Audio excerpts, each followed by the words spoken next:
Hi everyone and welcome to TTG Library. My name is Selena and thank you so much for tuning in from home with us today.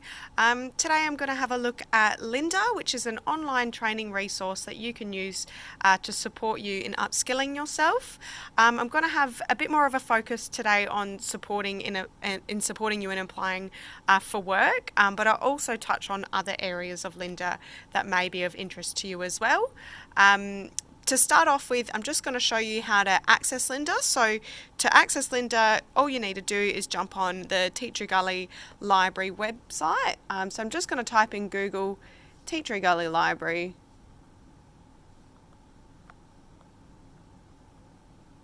And search. Right, and the first one that's come up is our library, and here I am. Here is our library's website. So what I'm going to do is I'm going to scroll down from here and I'm going to go all the way down to the bottom until I get to Library Online Resources, and I'm going to click on that. Great. So I'm just going to scroll down again. So on our Library Online Resources you can find a whole bunch of stuff that's available: books and magazines, films, research and training, and also English literacy. Today I'm going to look at the training section, and I found Lynda Library right at the top there. So I'm going to tap on Lynda Library, and that's opening up a new tab for me. Great, and here it is asking for me to put in my library card and also my library PIN number. So I've got my library card with me today, so I'm just going to pop in that number, which is the number right by the barcode starting with X0. My library card PIN number is likely to be the last 4 digits of my phone number, but if you don't know your library card PIN number and you've tried the last 4 digits of your phone number and it hasn't worked, you can always feel free to give us a call or even personal message us on Facebook. We're more than happy to help you out where possible. Great, so now that I'm logged in, your page should look a little bit like something like this. It's got a little bit of my previous history of when I was last on Lynda, but if this is the first time you've been on Lynda, you may not have, continue watching here or this at the top. So it might look a little bit different, but as long as it says Lynda at the top here, you're on the right page. What I'll show you first of all is just the little search bar in the top right hand corner here. I think the best way to search for something in particular is to just search it here and type it in. So if you're looking to learn how to write a resume, for instance, you can just type in resume and search. And as you can see, there are over 2,000 results of support in how to write a resume. So you can look through all these videos or modules and see which one might be most applicable to you. And it's also got the time there. So this one's only just over 3 minutes, so that's quite short, but some can be quite lengthy as well. So it's just a matter of trying to find the right one you want to, and you can just keep scrolling through that. Another thing you might want to search in the search bar might be cover letter.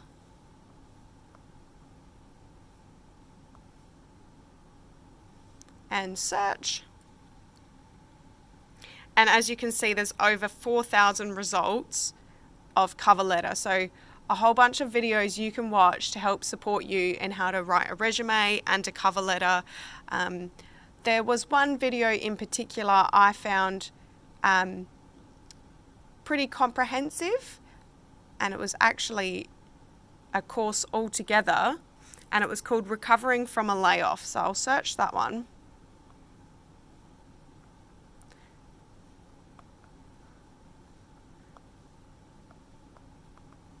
And search,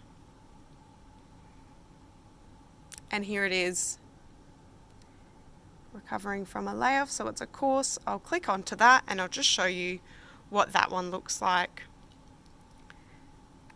So first of all, I'm just going to have a look at the overview. So there's always an overview of the courses or videos you can watch, and I'm going to click show more here. That's the overview here. The duration is just under an hour, and the skill level is intermediate. I'm going to keep scrolling. The content section I think is really good as well to get more of an overview of what the course is. I'm going to hit show more because it'll show you how the course is broken up. So you've got your introduction, first steps to recovering, filling the gap in your resume, searching for jobs, applying for work, the interview process, and a conclusion. So if I hit play, in an article by Forbes, the cover letter was declared almost dead. But in the same article, the writer said that 53% of employers prefer a candidate who submits a cover letter. So which is it? I still highly recommend writing cover letters, especially when applying to jobs at small and mid-sized companies. They really give hiring and I can just managers hit pause there. So as you can see, there's the video here, but there's also a transcript here. So if you enjoy reading along as well, you can go through there.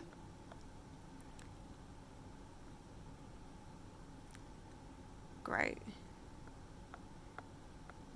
You can also keep scrolling down, and once again it takes you to the content. So if you want to see what's ahead, you can, and you just scroll down and get to a section you want to see. So how to answer questions about a layoff. So I might click on that one and scroll up, and the video is just loading. No part of a job search is easy, but the most nerve-wracking experience might be the job interview. Preparation is key to performing. And I can just pause that again. So this video is a really good one to have a look at, just sort of the first steps you want to go through if you're starting to apply for new work. There's also, if you scroll down, there's more around suggested to watch. So there's this one is suggesting me to watch Building a Flexible Career, Get a Job in Marketing, or Resume Makeover. These are all the types, you can keep scrolling across if you like. These are all the types that it's recommended or suggested for me.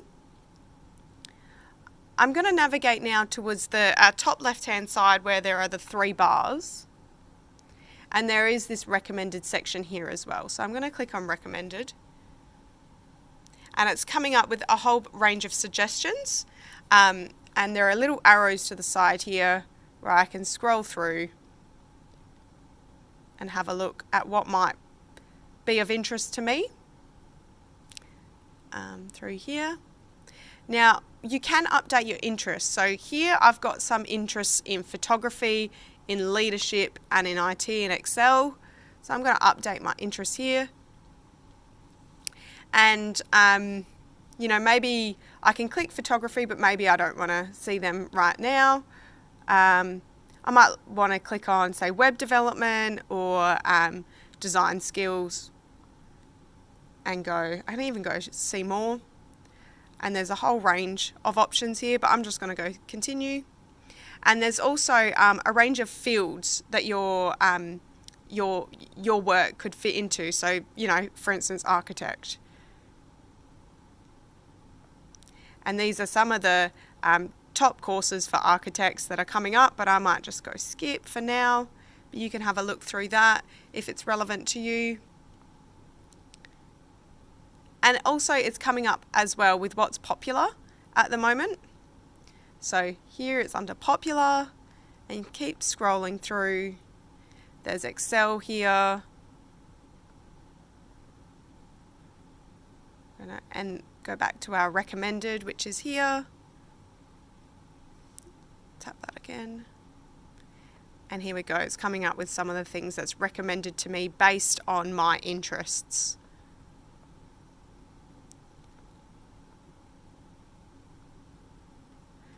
Great. And I can also look at what's new. And this might also be really good. When you catch something that's new, it's always something that might stick out on your resume. So, you know, technology is a forever evolving area. And if you catch on to something when it's new, it will be very valuable on a resume. And employers do like to see that. They like to see that people are continuously learning. So these are the types of things, when you complete these are the types of things you can put on your resume. Great. I'll go back to my profile.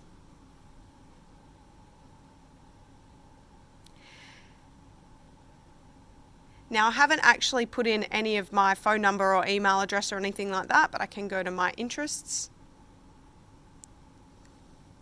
And again, you can see some of my interests are already ticked, but I can untick them I want to untick video, for instance, and maybe I want to tick developer or web.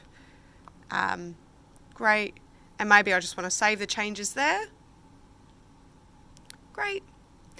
And it's on this page here that I want to direct you to certificates of completion. So once you have completed a course, there is this tab here. And that's where you'll have your certificates of a completion. Now, I haven't completed anything, so it hasn't come up. But once you have completed it, this is where you'll find it. You can also have a look at your course history, which is there.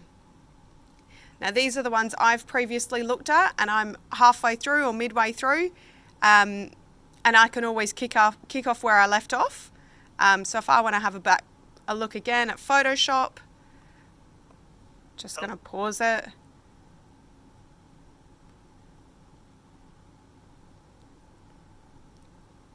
And back to my profile. Great.